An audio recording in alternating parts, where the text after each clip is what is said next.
Leader of the Opposition, in reply.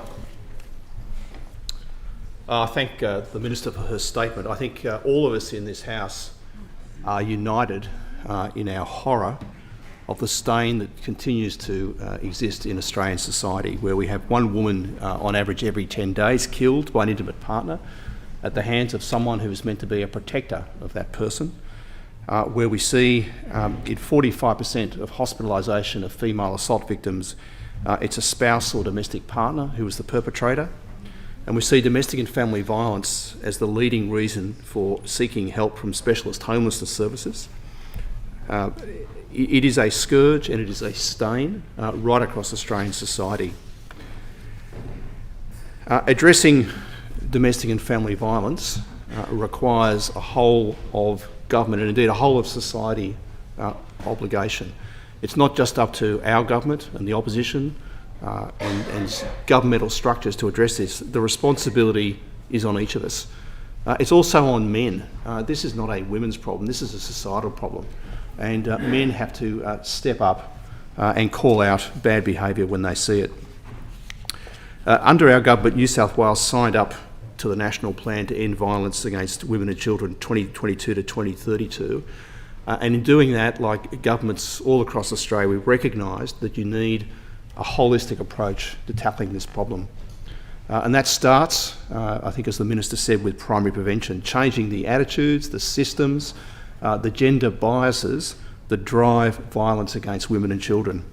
It also requires early intervention, supporting high-risk perpetrators and victim survivors.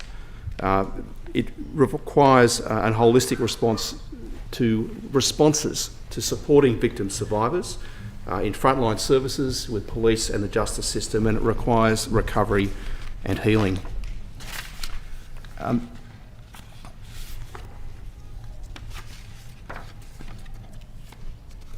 We understand that the criminal justice system, as important as it is, can only do so much in tackling domestic and family violence. You cannot have a police officer in every bedroom, on the corner of every street, as important as a criminal justice response is. You have to start with changing attitudes. That includes changing those structures that impede women in their economic achievements, because it leaves victim survivors, female victim survivors, vulnerable when they can't afford to escape. It means respectful education in schools, making sure that future generations respect each other and in particular respect women. That may take a generation to change, so this is a marathon, but that of course is no excuse for immediate action and no excuse for early intervention with perpetrators and victim survivors we recognise as being at high risk. You also need a place for women to flee. That's what they have to do to be safe. And that's why investment in housing and in crisis accommodation is so important. And that's why when we were in government, we doubled the investment in women's refuges with a core and cluster model that will see approximately the doubling of the number of refuge spaces for women in the next few years. But ideally, women in danger would not have to leave their homes in the first place.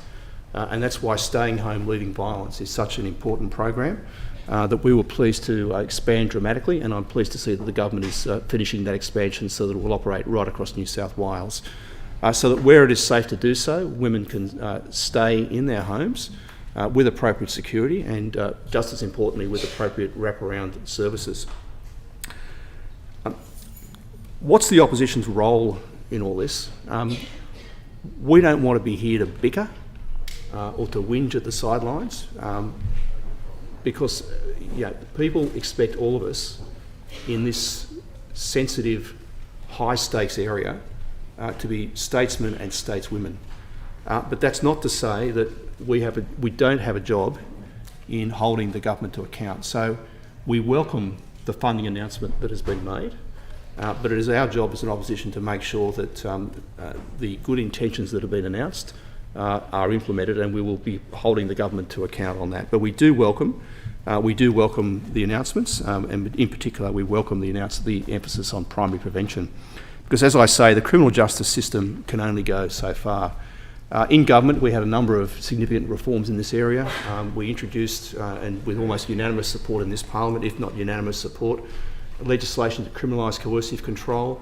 It's obnoxious in its own right because it deprives the victim survivor of their autonomy, of their liberty, but we know it's almost an invariable red flag for domestic violence, intimate partner homicide. We've introduced landmark legislation for affirmative consent in sexual assault matters. We criminalised revenge pornography. We reformed apprehended domestic violence orders, doubling their standard length from 1 year to 2 years, allowing indefinite ADVOs to be issued in the worst cases, giving police power to vary ADVOs where there was an urgent situation, explicitly protecting pets.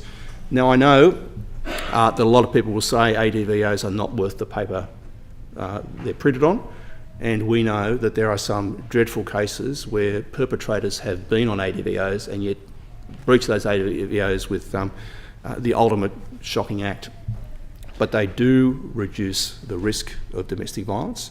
Boxar statistics establish that, so it is important that we do everything we can to strengthen ADVOs. Often, complainants domestic violence victim survivors will not want to go to court because the process is so traumatic.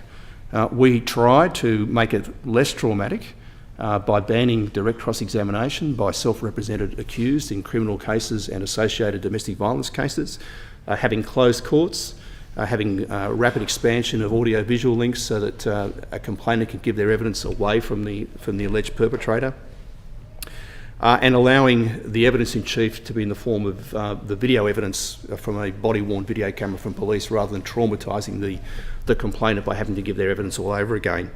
But I don't pretend for a moment that it's not a traumatic experience for a complainant to go to court, and that's why we need to do as much more as we can. And that's why we see such a high dropout rate in domestic violence complaints, like we see with sexual assaults. Maybe only 3% of sexual assaults actually end up in the form of a complaint to the police, dealt with by the police, going to court and in a conviction. We just need to do everything we can to support victim survivors. When we left office, there was a large research project in place that Boxar was involved in to look at the experiences of victim survivors. And I look forward to what that shows and the way we can help those who are among the most traumatised in our community. So look, we acknowledge the government's package this week. We welcome extra spending in this area. But at the end of the day, this is sadly a marathon. While I've said that primary prevention, respectful education, respectful relationships, education in school is important to make sure that the next generation is not as problematic as our generation, you can't wait that long to fight domestic violence. This will be a marathon. This is a scourge on our society. Unless you have been through the trauma of domestic and family violence, it's probably difficult to imagine what it must be like. You think you should be in the safest place possible. You're in your own home. But you've got someone who's meant to love you. They say they love you, but as the advertising campaign says, it's not love, it's coercive control. You might have closed circuit TV, you might have locks on your door, but there's a barrage of insults and coercion and threats via the internet or via telephone. And most abusers will use that. So it's just impossible for someone who's not been through that to imagine what it must be like. Fearing for your life, fearing for your autonomy under that barrage. So the vast majority of men are not perpetrators, but the vast majority of perpetrators are men, and that's why men in particular need to call it out. While we've got to look at the effect of online pornography and gambling, gambling is unlikely to be the cause of domestic and family violence, but it clearly exacerbates domestic and family violence. We've got to look at what online pornography does to the minds and brains and attitudes of boys in particular who are learning about sex for the first time in that sort of aggressive, obnoxious format. So there are many things we have to do. I think we are all united, no matter whether we're Labor, Liberal, Green, National, Independent. I think I've covered everyone. No matter who we are or what we are, what our background, this is a scourge that we have to keep fighting, keep tackling out. I want to be constructive in our opposition, which means we will, from time to time, criticise you or call you to account, but I want to do that in a constructive way because this is such an important issue. The public expects us to be on our very best, acting in the public interest and saving lives and enriching the lives of victim survivors.